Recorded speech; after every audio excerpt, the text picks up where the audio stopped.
Hello, good morning everyone. I hope you are doing fine at home. So the news is that as you all are aware that the lockdown has extended till May 3rd. So the planning is that we will be connected through this particular Google Classroom, and any kind of doubt, any kind of query you have, you can directly contact me through any medium, through mail, phone call, WhatsApp. I will be available 24/7 to all these mediums. So, uh, with respect to the corporate valuation and merger particular course, uh, we have so far completed initial unit regarding the introduction to merger and acquisition, what merger and what acquisition are, and the differences between the merger and acquisition. And some of the example, the contemporary example of the merger of the various nationalized bank in India, which is effective from April 1st. So these are some of the example and the core differences between the merger and acquisition, which we have discussed in the class. So the nature, characteristics of the merger and acquisition. The process part is also important, that how the merger and acquisition begin, like the phase one, pre-acquisition review, phase two, search and screen target, and so on till the merger process takes place, and revaluation at the last stage, that what is the outcome of the merger and acquisition post merger and acquisition is the last phase of the process part. So today we will be discussing about various types of the merger and acquisition. And from the examination point of view, it is also very important that you should study the various types of the merger and acquisition. So broadly, there are five types of merger and acquisition: the horizontal merger, the product extension merger, the vertical merger, market extension merger, and the last one is the conglomerate. So, beginning with the very first type of the merger and acquisition is the horizontal merger. It is very simple, as you can see that two in the picture you can see there are two business entities, and the arrow is uh, directed towards each business unit entity. It means the two business entity are dealing into the similar kind of the business activities. When two or more companies dealing in similar line of activity combine together, then horizontal merger and acquisition takes place. Why these company combine together? In order to submerge the competition in the particular market. For example, the merger of Tata Oil Mills Company and Hindustan Liver Limited is a good example of horizontal merger. A horizontal merger occur between firms that operate in same space, as competition tend to be higher and the synergies and the potential gain in the market shares are much greater for merging firm in such industry. Historically, when a company pursued a horizontal merger and acquisition and acquired another entity in the same industry or sector space, the purpose was typically to subsume a direct competitors, increase market share, and achieve economies of scale by decreasing average cost. So the purpose is very simple, that if a company is facing any kind of competition from any small company, then this particular type of merger is more applicable. And the motive behind horizontal merger, the first one is to reduce the competition, to second one is to increase the market share, and third one is achieving the economies in scale by decreasing the average cost. Some of the most visible horizontal deals in the recent history have been the large company acquiring the startups that have built significant and fast growing user bases. Now, in this particular 21st century, there are so many small startups which are coming up with the new ideas. So, these small startups having a unique feature, they give a stiff competition to the large entities as well. So, what the big companies do? The big fish capture the small fish to reduce this competition. A very good example is the merger of or the acquisition of Instagram and WhatsApp by Facebook. Facebook 1 billion acquisition of Instagram is a perfect example of the horizontal merger. At the time, people were confused by this deal. Why did Facebook pays 1 billion for an app with no revenue and only 13 employees? But since the acquisition, Instagram has grown from 30 monthly active users to over 1 billion. And today, when we are discussing these things, the Instagram has more than 1 billion users. So you can imagine that how good decision it was from the Facebook to acquire the Instagram. It is no surprise that the deal has been lauded as one of the greatest acquisition of 21st century. While some analysts were focused on the startup of non-existent revenue, Facebook saw a product that was taking hold of young demographics. Now you can see there are so many celebrities who are not using the Facebook platform, but they are using the Instagram, the Twitter. So their company, the Facebook, has realized the importance of these apps, the startups in the coming future.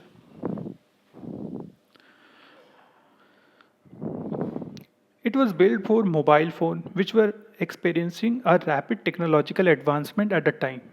Facebook also understood the opportunities made possible by integrating the two products. Without this integration and symbiotic relationship, it's doubtful that Instagram would have been able to reach such scale. So this particular the acquisition of the WhatsApp, the acquisition of the Instagram is like you can always code for the horizontal merger. Another famous example is of horizontal merger is the HP and Compaq. To reduce the competition, HP and Compaq they merged together in 2011. The second one is the vertical merger. Now, vertical merger is the merger of two or more companies involved at different stages in the supply chain process for common goods and services. It means two different entities are having a core competency in some kind of product, and both the companies are dependent together for the complete of the supply chain. Most often, the merger is purposed to increase the synergy, gain more control of the supply chain process, and increase businesses. Also, it's often result in reduced cost and increased productivity and efficiency. In order to elaborate more, let me quote an example. A vertical merger of a car manufacturing company purchasing a tire company. No, a car manufacturing company is one company, and tire manufacturing company is another company. Now, if a car manufacturing company acquire the tire manufacturing company, ultimately they will be having the reduced cost. They will be having more control on the supply chain. So this is the reason behind the vertical merger. Such a vertical merger reduces the cost of tires for the automakers and potentially expand its business by allowing it to the supply tires to the competing automakers. This example shows how vertical merger can be twice beneficial to the company conducting the integration. Initially, the firm benefits from the reduced cost, which lead to the increased profits. So the vertical merger is a win-win situation for both the companies because they ultimately rely on each other. The tire manufacturing company cannot sell to any other company but to the automobile industry. So in the integration will help in reducing the cost and increase the sales and ultimately the profit to both the companies. The next is the market extension merger. As you can see in the picture, again there are two entities, and the two entities are of different, uh, maybe or it may not be of the different product or the services offering, but they are into the different geographical location. Okay, this type of merger occur between companies that sell the same product but compete in different markets. Companies that engage in market extension merger seek to gain access to a bigger market, thus a bigger client base. Better we can understand with an example, as you may be aware that more than 40% of the Paytm stake are taken by Alibaba. Alibaba, the famous online businessman in China, Jack Ma is the founder. So, if the government is not allowing any big companies to come directly to a particular company, there are some regulation, there are political differences. In that case, the market extension merger may be followed. The investment of Alibaba in Paytm, ultimately they are reaching out to the Indian consumers and they are gaining the profit. So this type of merger is termed as the market extension merger. When you are reaching out to another level of the market through the merger or the acquisition process. The next one is the product extension merger. A product extension merger takes place between two business organizations that deal in similar product and operate in same market. They deal in similar kind of product, not the same product, but they are dealing into the similar kind of product and they are operating into the same geographical location or one country or the same market. Also, the product extension merger allows the merging companies to group together their product and get access to the bigger set of the consumers. This ensures that they earn higher profit. Better to understand with an example. For product extension merger, there is a very famous example we can quote: the Mobilink Telecom Incorporation and Broadcom. Now, the Broadcom deals in the manufacturing Bluetooth personal area network hardware system and chips for wireless LAN. And another company, Mobilink Telecom Incorporation, deals in manufacturing of product design. The handset gave global system for mobile communication technology. It is also in the process of being certified to produce wireless networking chips that have high speed and radio service technology.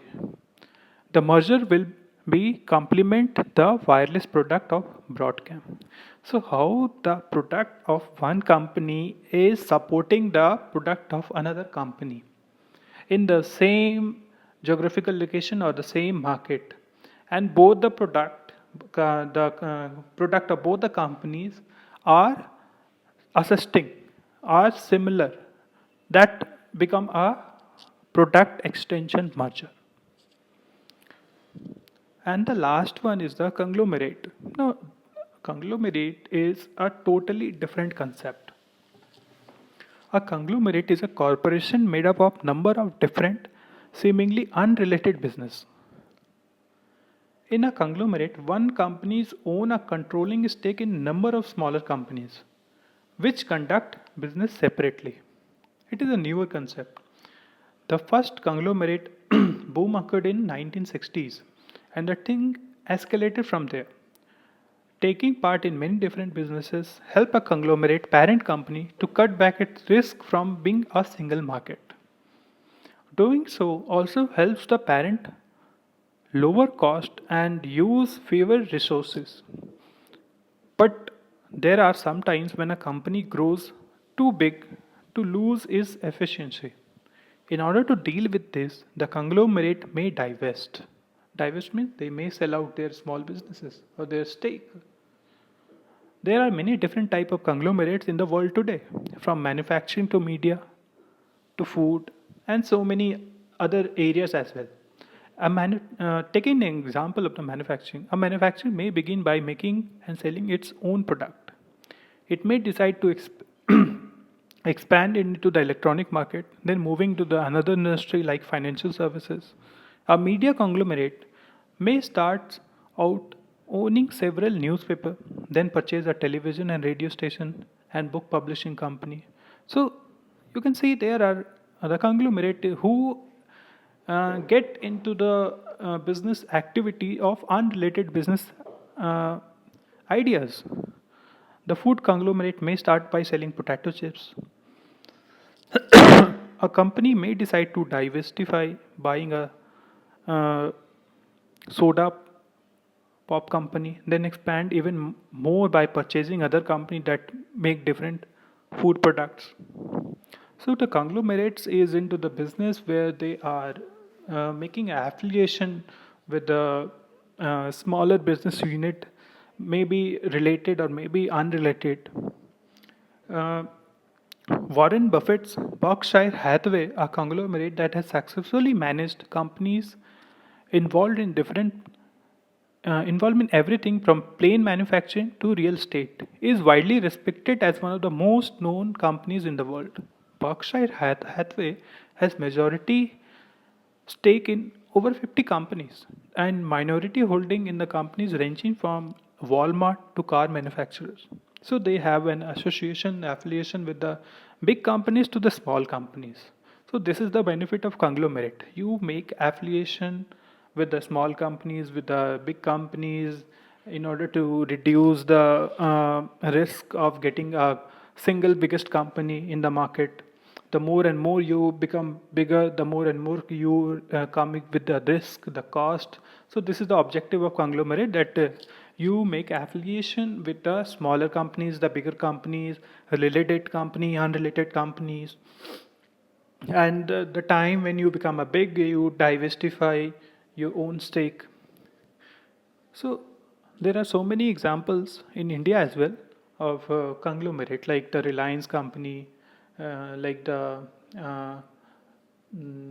there are other companies as well, like Aditya Birla Group, the Infosys. These companies are extensively using this particular conglomerate and making affiliation with the small companies, big companies, to protect themselves from being at the risk, or reduce the overall cost and increase the sales and get more profit. So this was all about the types of the merger and acquisition, and from the horizontal merger, product extension merger, vertical merger, market extension merger, and conglomerate. You should have a clarity on the conceptual part, and I would suggest you to keep in mind one example related to each type of the merger and acquisition. Like horizontal merger, we have seen the example of the acquisition of the WhatsApp and the Instagram by the Facebook, and I have explained all the examples with each kind of the merger and acquisition. So, in the coming lecture, we will be discussing about the theories of the merger and acquisition, and what are the strategic approaches to the merger and acquisition. So in this way, we will be already we have completed the syllabus, but we will be revising the syllabus, and with each video I will be giving you a small assignment which you have to submit on the specific date, and I will advise you to go through all the lecture notes which I have shared in the mail, the Google Classroom, and at the same time I will advise you to be safe, be at home, Take care and go through all the lecture notes as well with the time. That's all for today. Thank you so much.